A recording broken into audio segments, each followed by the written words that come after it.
Сіздер осыған дейін фенді дұрыс қолданып келген жоқсыз.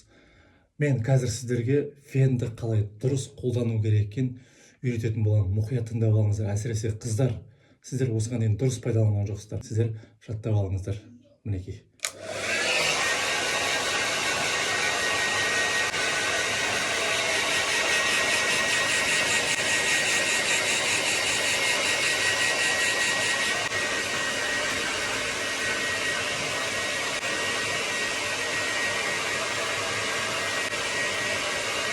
Главное, шашыңыз су болу керек.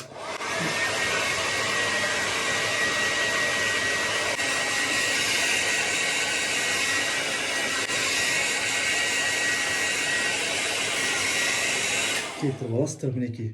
Дәл осылай шашыңыз тез кебетін болады. Шашым өсіп кетті мен. Ұнаса лайк басыңыздар, достарыңызға таратыңыздар, комментарий қалдырыңыздар.